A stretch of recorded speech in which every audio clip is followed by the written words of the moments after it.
All of my kids collect Lego minifigures. Not quite sure what happened to the baseball cards. There was something to be said for that stale, tasteless, brittle stick of gum you found inside. I loved walking down to Tate's liquor store every Friday when I was 9 years old, plopping 40 cents on the counter and grabbing a pack of cards. Good old Tate always wanted to see what you got. Ah, those were the days. Enough reminiscing. Now it's my kids' turn to have some fun, and I'm gonna give them something I never had. A display shelf for those Lego minifigures. Just to make sure I get clean cuts from the miter saw, I'm gonna wrap the board in blue tape.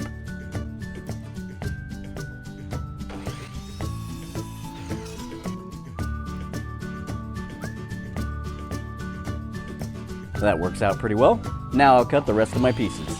For a complete list of cuts and materials needed for this project, visit my website, simplyeasydiy.com. I'm going to use dados and rabbets to assemble the shelf. That is not necessary if you plan on painting it. Pocket holes can be used. Some slight adjustments will need to be made to the cut list, and I'll go ahead and take care of that for you. I'll have both measurements listed. Check the description for all the links, including a link to the extended bonus footage over on Simply Easy Homesteading. I'll mark the thickness of the adjoining pieces, and for the dados, I'll flush the top and bottom pieces next to each other and transfer those marks. And in case you're wondering, a router works just as well, no worries. The rip fence is set up to act as a stop block, and the spacer is the same thickness as the material I'm using in the display case. The first cut marks the back end of the rabbet, then I'll just clear the rest of the material. After every one, I'll just take a moment to make sure the two pieces are flush. Flip it over and do the other side.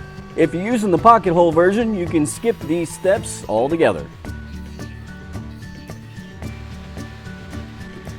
The dado, however, requires a stop block set up on both ends for it to work that way.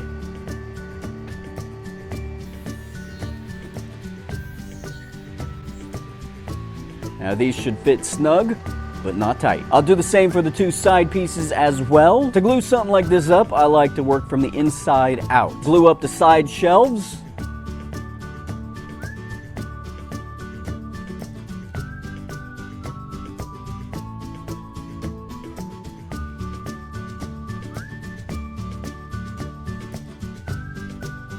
Along with the shelves attached to the inside piece. Then I'll attach the top and bottom pieces.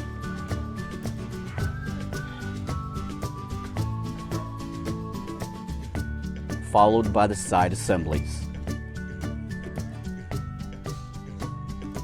A few clamps and I'll return in the morning. As I was finishing the Lego minifigure display, I had a last-minute idea. I mean, this is meant to display Lego figures after all, right? These are an old closet rod I've had in my shop for several years. New uses for old things, I says.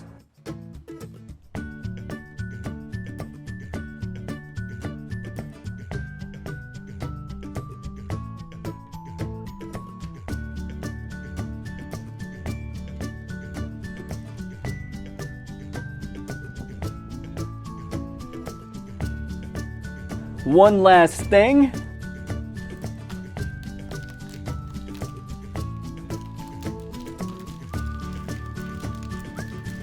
Just as soon as I get it out of its adult-proof packaging.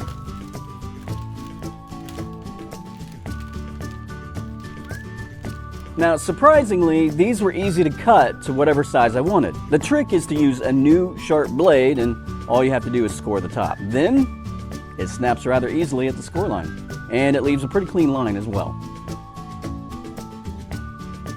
Some hot glue to attach the Lego base plates to the shelves.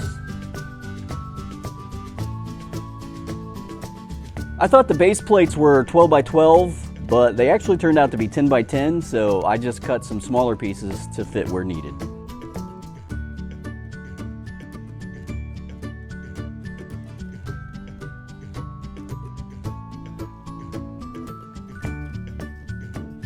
For a complete list of materials, along with a cut list for both this version and the pocket hole version, visit my website, simplyeasydiy.com. And don't forget to check out the extended bonus footage video as well. Here's a link for you. Check me out on Facebook and Pinterest. Until then.